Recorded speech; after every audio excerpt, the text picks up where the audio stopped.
La critique de Digna de l'usage figuratif, Upakra. Keikataoka. 1. Introduction. Digna affirme dans la Dévédatique, désormais perdue, que, une certaine partie de cette entité réelle est comprise dans le monde par l'exclusion d'autres significations, Pain 2015, 2.4, N 14. Une entité réelle unique possède de nombreux aspects. Elle peut être appréhendée conceptuellement à travers différentes facettes telles que, fleurs de cerisier, arbre, terreux, substance, existant, ou, objet de cognition. En d'autres termes, le langage nous permet d'extraire un aspect particulier d'une entité réelle. Cependant, cette extraction n'est possible que, par l'exclusion d'autres significations. L'affirmation de Digna implique que cela est impossible dans le réalisme. C'est-à-dire que la théorie de la Poa permet l'extraction d'un aspect particulier, par exemple, par l'exclusion de ce qui n'est pas un arbre, mais le réalisme ne permet pas une telle extraction d'un aspect individuel, comme la propriété de l'arborescence. Mais pourquoi, dans le réalisme, l'extraction d'une seule propriété est-elle impossible? Digna décrit le fonctionnement des mots comme suit, PSV 5.1. Un mot, lorsqu'il est appliqué à un objet, illumine l'aspect de cet objet avec lequel il est invariablement associé, tout comme la productivité, takatva, par l'exclusion d'autres significations. Cette affirmation décrit le fonctionnement d'un mot. Cependant, même dans le réalisme, on pourrait arguer que dans le cas de la propriété de L, arborescence, une relation telle que, s'il n'y a pas d'arborescence, alors le mot arbre ne s'applique pas, peut être maintenu. Alors pourquoi la cognition d'une seule propriété n'est-elle pas possible dans le réalisme? Explorons le propre raisonnement de Digna. 2. Le contexte du défaut d'usage figuratif. Ici, nous devons nous concentrer sur le point de vue opposé principal, à savoir la théorie du possesseur d'universel, Jetima, et la comparer à la propre vision de Digna, que l'on pourrait plus précisément appeler la théorie du possesseur d'exclusion, Apoava.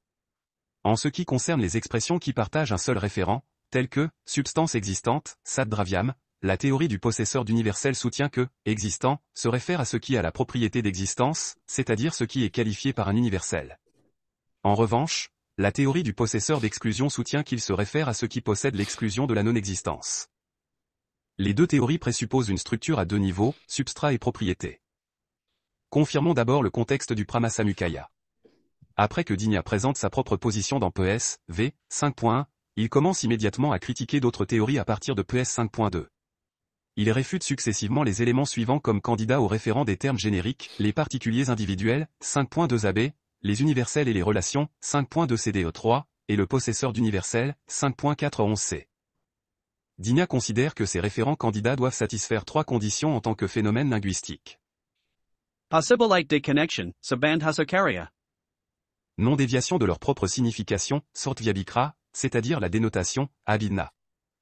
Coreference, Sndhikaraya. La théorie des individus, Beda, ne satisfait pas les conditions 1 et 2, mais satisfait la 3. Les théories des universels, JTI, et des relations avec les universels, JTyoga, satisfont les conditions 1 et 2, mais ne satisfont pas la 3. Seule la théorie du possesseur d'universel peut satisfaire les 3. Concentrons-nous maintenant sur la question de la coréférence. La théorie individuelle suppose une structure à un seul niveau, elle peut donc facilement expliquer comment « existant » et « substance » se réfèrent à la même chose.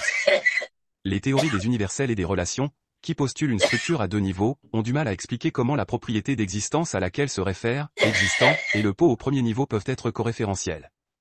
Pour résoudre ce problème, la théorie du possesseur d'universel ramène le référent de « existant », précédemment placé au deuxième niveau, au premier niveau. Ce faisant, elle réalise la coréférence en identifiant le porteur d'existence avec le pot. Ainsi, la transition de la théorie des universels relation à la théorie du possesseur d'universel reflète un aplatissement stratégique des niveaux pour assurer la coréférence. Cependant, Digna critique également la théorie du possesseur d'universel. Ici, il introduit le principe de fonctionnement direct, SKDVTI, ou indépendance, Svatantratva Stantriya, ce qui implique qu'un mot devrait fonctionner sans dépendre de quoi que ce soit d'extérieur. La théorie du possesseur d'universel, en revanche, implique une indirectité ou une dépendance, Asvatantratva Astantriya, Pratantriya, car le mot « existant » se réfère au porteur d'existence seulement par la médiation de l'universel « existence ». Il est important de noter la distinction entre cette théorie et celle de Digna. Digna, contrairement à la théorie du possesseur d'universel, Jetima, postule que les mots se réfèrent au possesseur d'exclusion, Apoava. Par conséquent, sa critique ne doit s'appliquer qu'à la théorie de l'adversaire et non à la sienne. Selon Digna, le principe de fonctionnement direct implique un principe d'inclusion, Kepa, ou de pervasion, Vipti, qui garantit que le sens d'un mot reste dans sa propre portée sémantique, permettant ainsi la coréférence. De plus, le principe de fonctionnement direct garantit également qu'un mot se réfère à son sens primaire, une notion soulignée même en MMS et communément acceptée dans le réalisme également. Ainsi, si le sens d'un mot dépend de quelque chose d'autre, il devient figuratif, opakrika, bashkatea. Dans la théorie du possesseur d'universel, le mot « existant » dépend de l'universel « existence » pour se référer à « ce qui possède l'existence », rendant le sens du mot dépendant de quelque chose d'extérieur et donc, figuratif. 3. Les arguments de Digna sur les défauts de l'usage figuratif. Comme indiqué ci-dessus, Digna soutient que les termes universels ne désignent pas les possesseurs d'universel, PS 5.4a, Jotiabda Tadvatona avekaka, et cite le défaut d'usage figuratif découlant de la dépendance à quelque chose d'extérieur comme base de cela, PS 5.4b, Upacre. C'est-à-dire que, puisque la théorie du possesseur d'universel suppose une telle dépendance, elle rend inévitablement l'usage figuratif, CFPSV 5.36c, Pratentrier, Bactadoa.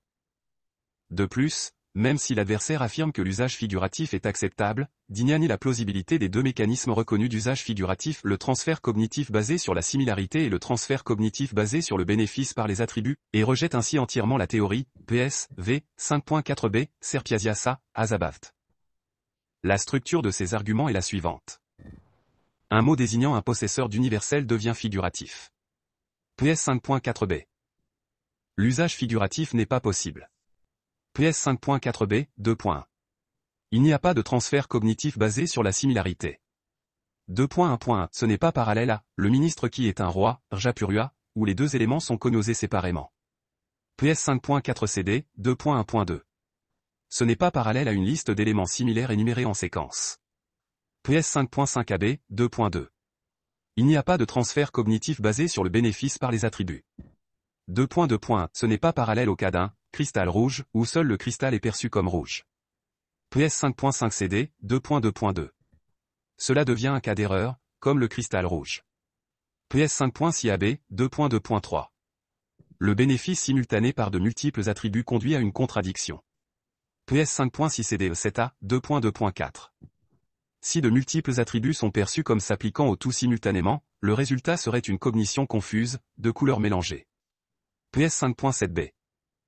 4. L'impossibilité de l'usage figuratif.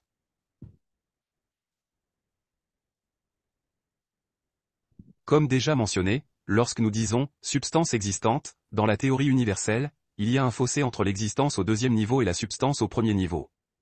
Cette divergence empêche une explication adéquate de l'expression à un seul niveau, existant égale substance. Pour résoudre cette divergence à deux niveaux, il devient nécessaire de ramener l'existence du deuxième niveau au premier niveau d'une manière ou d'une autre. La stratégie de la théorie des possesseurs d'universel, qui introduit le concept de « porteur d'un universel », est une réponse à ce besoin. Cependant, du point de vue critique de Digna, cela ne représente rien de plus que le fonctionnement d'un usage figuratif, upakra, littéralement, aller sur le côté. Et, d'une manière générale, l'usage figuratif ne peut être admis en théorie sémantique. C'est parce que dans le cas de l'upakra, un mot ne dénote pas son référent propre comme signification primaire. Digna explique le défaut de l'usage figuratif dans la théorie des possesseurs d'universel comme suit. PSV 5.4b, car le mot existant dénote principalement soit la forme sonore elle-même, soit l'universel. Le terme appliqué à cela, l'universel, est utilisé figurativement pour son porteur, le possesseur d'universel.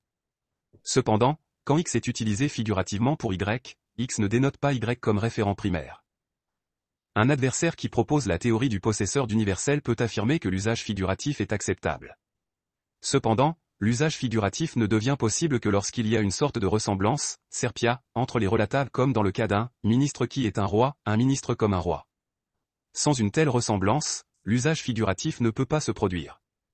Digna poursuit en déclarant que l'usage figuratif est impossible en raison de l'impossibilité de la ressemblance, PS, V, 5.4b, Serpiasiasa, Azabaft.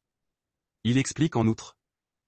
PSV 5.4b, de plus, le transfert de cognition au porteur de la propriété ne se produit pas, ni par la ressemblance de la propriété ni par la contribution de la propriété.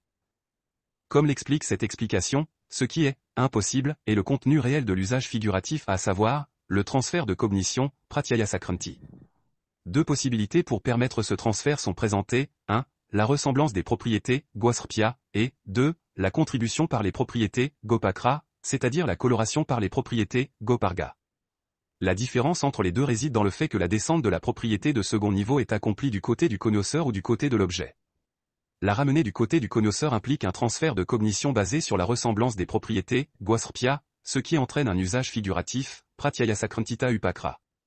Par exemple, lorsqu'un ministre ressemble à un roi, la métaphore, un ministre royal, peut être formée.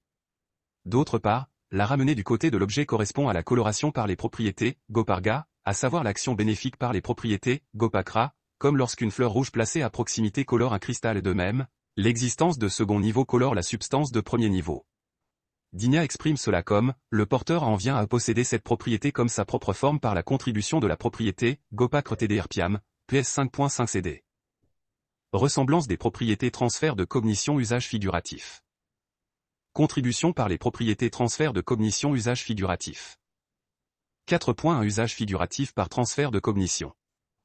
4.1 Parallèle avec le ministre royal. Dans le cas de l'usage figuratif par le transfert de cognition basé sur la ressemblance des propriétés, l'expression « substance qui est existante » devient parallèle à une expression métaphorique comme « un ministre qui est un roi », un ministre qui est comme un roi dans l'exercice des fonctions royales. Entre le roi et le ministre, il y a une ressemblance telle que l'exercice des fonctions royales, rirtakritva. Par cette ressemblance, le ministre est identifié au roi, formant une métaphore. En pensant de la même manière, l'existant et la substance partageraient une similarité, à savoir, l'existence. Cependant, comme déjà mentionné, dans la théorie du possesseur d'universel, le mot « existant » se réfère directement à l'existence, et la structure est que la substance possède cette existence. Par l'existence, qui est la similarité entre l'existant et la substance, le transfert de cognition est établi. En d'autres termes, le mot « existant » en vient à se référer métaphoriquement à la substance. De cette manière, une ressemblance permet aux cognitions de la « royauté » d'être transférées au ministre ainsi, la métaphore « ministre royal ». Cependant, dans cet exemple, les référents « roi » et « ministre » sont reconnus comme distincts, la métaphore est formée avec la conscience « roi pas égal à ministre », pourtant elle exprime « roi égale ministre ». C'est la caractéristique de la métaphore. Mais cette logique ne s'applique pas à « existant égale substance ». C'est-à-dire que l'expression n'est pas faite avec la conscience « existant pas égal à substance ».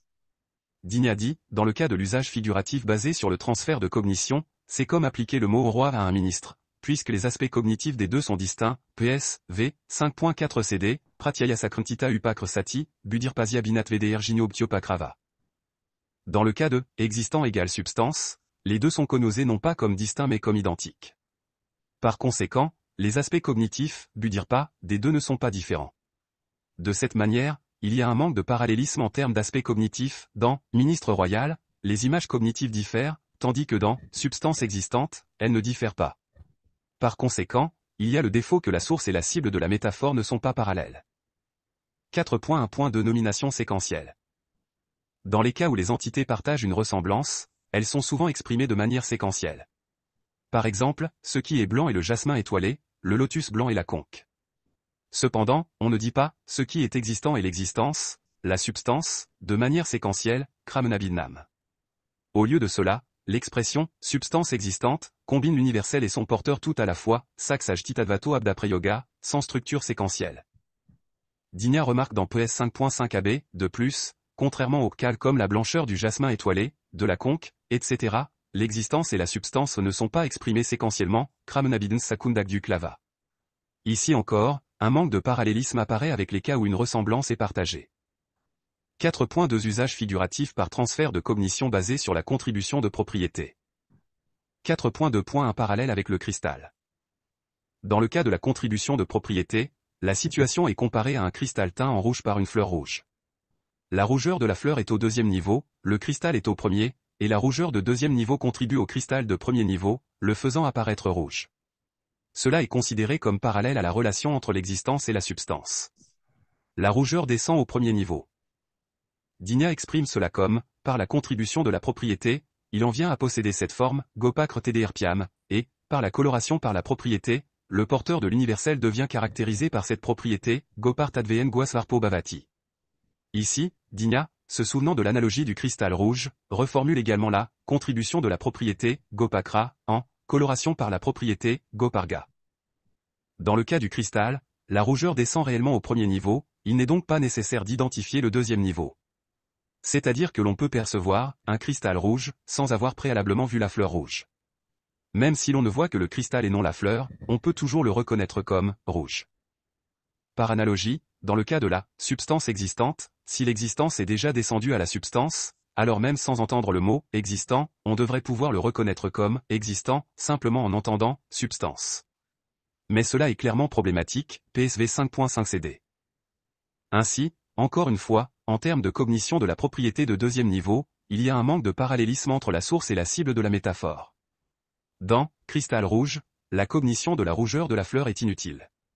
En revanche, dans « substance existante », la cognition de l'existence est nécessaire. En d'autres termes, il y a une différence quant à savoir si la cognition dépend de la proéminence de la propriété de deuxième niveau, Guaprakarabudi, non-dépendance, ANAPK, dans un cas, et dépendance, APK, dans l'autre. 4.2.2 Erreur.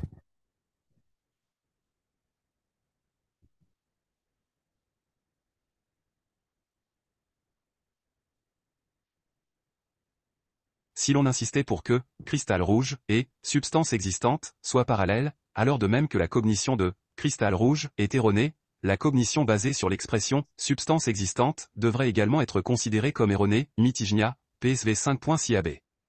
Dans le cas du cristal rouge, nous percevons par erreur la teinte rouge non pas comme séparée mais comme faisant partie du cristal, qui est une apparence intégrée, s'asargir pas. De même, dans « substance existante », nous percevrions à tort la substance comme ayant intrinsèquement l'existence en fusionnant les deux. Digna déclare, basé sur la forme mélangée, dans chaque cas, la cognition linguistique aboutit à une cognition erronée, PS 5.6 AB, Sazargirt Sarvatra Mitigna Prasagiat. Ici, il est souligné qu'en supposant un parallèle complet avec la source de l'exemple, une conséquence indésirable s'ensuit, même la caractéristique étrangère de l'erreur est transférée. 4.2.3 Contradiction mutuelle.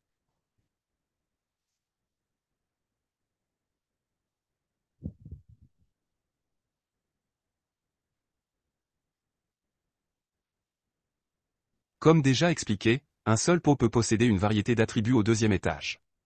Ceci inclut la nature du pot, la nature d'un produit en terre, la nature d'une substance et l'existence, ainsi que d'autres qualités comme la couleur, le goût et l'odeur. Si tout ceci tente de descendre au premier étage simultanément, c'est-à-dire s'il tente d'exercer les fonctions de bénéfice ou de coloration, une contradiction mutuelle surgirait. Digna déclare, dans ce cas, le bénéfice dû aux attributs serait contradictoire, PSV 5.6 CDE 7A, Tadgopacro Virudiat. Ce n'est pas comme si un seul d'entre eux descendait. C'est parce que chacun d'eux a également le statut de résident du deuxième étage. Digna explique, à ce moment-là, la substance ne peut pas être déterminée comme ayant une seule propriété comme forme, car il n'y a pas de facteur de distinction, PSV 5.6 CDE 7A, Nayakiatat Dravie Kaguarpe Astom, Avier. Bien sûr, il n'est pas possible de diviser le premier étage en pièces séparées et de faire vivre les résidents du deuxième étage séparément. C'est parce que chaque attribut occupe la totalité de la substance, et il n'inère pas de manière divisée au premier étage. Digna explique, il n'est pas non plus possible que la propriété soit expérimentée uniquement dans une partie de la substance, puisque l'entité entière est appréhendée comme un pot, etc., PSV 6 CDE 7A, NPI et Kadezena Guarpa Manubavitus Akiam, Xnasia Gadirpa Prat. En d'autres termes, ce n'est pas le cas qu'une partie du pot est reconnue comme un pot et une autre partie comme une substance. Dans le verset PSV 5.6 CDE 7A, Digna dit, quand il y a beaucoup de propriétés générales, etc., et que plusieurs observateurs les perçoivent simultanément, le bénéfice serait contradictoire, Snidibaut Sayugapad Grake Savupacro Virudieta. 4.2.4 Cognition d'une couleur mélangée.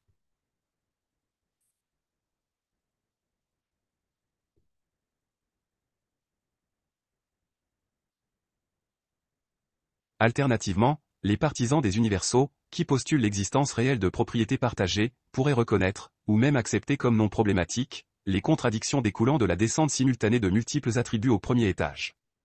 Dans ce cas, de nombreux attributs coexisteraient au premier étage. Dans le cas d'un cristal, s'il est éteint par de nombreuses couleurs à la fois, il apparaîtrait comme une couleur mélangée. De même, si les divers attributs d'un pot devaient descendre simultanément au premier étage et teindre le pot, alors le pot devrait être cognosé comme quelque chose d'une couleur mélangée. Digna explique, or, si l'ensemble de la substance est simultanément bénéficié par la nature du pot et autres, alors parce qu'il n'est pas saisi individuellement comme ayant la forme d'un pot et ainsi de suite, et parce que toutes les formes descendent en même temps, cela aboutirait à la cognition d'une couleur mélangée, PSV 5.7b, Atapuna Sarver Gatvibir Upakro Yugapa Xnasia Kriyat, Tata Pratieka Gadir Pagra Abedemeka Kadarana Yugapa Sarvarpatsi. En d'autres termes, une cognition d'un mélange de tous les attributs se produirait. 5 multiples attributs et l'extraction d'un seul attribut. 5.1 dans le cas du réalisme.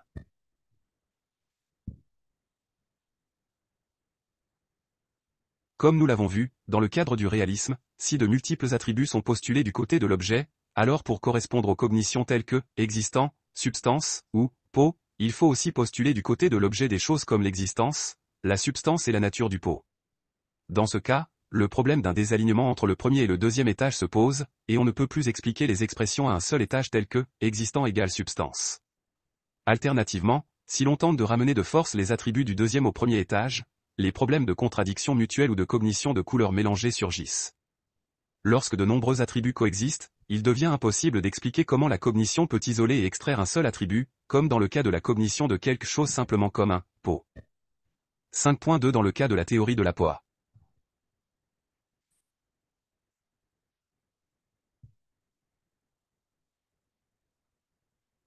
Dans le cas de la théorie de la poids, exclusion, de tels problèmes ne se posent pas. C'est parce que l'exclusion elle-même est non substantielle et irréelle, ad ravia. Sur le pot, de nombreuses exclusions peuvent coexister, exclusion du non-pot, exclusion du non-produit en terre, exclusion de la non-substance, etc. Puisque toutes celles-ci ont la non-existence comme essence, le problème de l'occupation mixte observé dans le réalisme ne se pose pas. Chaque exclusion peut être extraite par la différence de ce qu'elle exclut. Par exemple, un pot est conosé par l'exclusion des non-pots, et un produit en terre est conosé par l'exclusion des non-produits en terre. Digna résume l'extractibilité d'un seul attribut comme suit, PS 5.12. Bien que ce à quoi un mot se réfère ait de nombreux aspects, nous ne les saisissons pas tous à partir du mot. Plutôt, sur la base de la relation passée du mot avec son référent, il sert le but de l'exclusion. C'est-à-dire qu'un aspect spécifique du référent devient connu par l'exclusion d'autres significations. Inversement, selon le réalisme, comme on le voit dans le problème de la couleur mélangée, tous les aspects seraient compris ensemble. C'est ce que Digna appelle la cognition d'une couleur mélangée, Mekakadarsana. La conséquence d'une telle saisie exhaustive de tous les aspects dus au bénéfice des attributs, Gopakra, sera discutée en détail plus tard par Dharmakirti, PVI 52-53AB. En revanche, dans la théorie de la poa, puisque l'exclusion des autres est inexistante, un seul aspect peut être extrait par la différence de ce qui est exclu. Exclusion de l'autre cognition d'un aspect spécifique d'un objet réel, Artntaravivti, Vastuna Kassid BH Geogamiat. Nombreux universels, etc., dans l'objet saisi de tous les aspects par les mots, Vastuni Anekasmnidi, ABDT Sarvat Gati. Abbreviations et references. NV, Nayab Hayaratika, ed. Anantalo Thakur, New Delhi, Indian Council of Philosophical Research, 1997. PV, The Pramavarticum of Dharmakirti, ed. Raniero Noli, Rome, Istituto Italiano per il Medio ed Estremo Orient, 1960. PS, V. Pramasamukaya, avec VTT Ivoire Pain 2015. Kataoka, K 2016, Tikngani Yoru Fuhayo Setsu no Imiron, la semantiku et tikngade la non-exclusion et l'inclusion, Indokaku Pukikaku Kenki 65-1, pape. 395, 130, 388, 137. Pint, Ole Holten 2015, Diggenga's Philosophy of Language, 2 Parties, Wiener, Verlag der Österreichischen Akademie der Wissenschaften.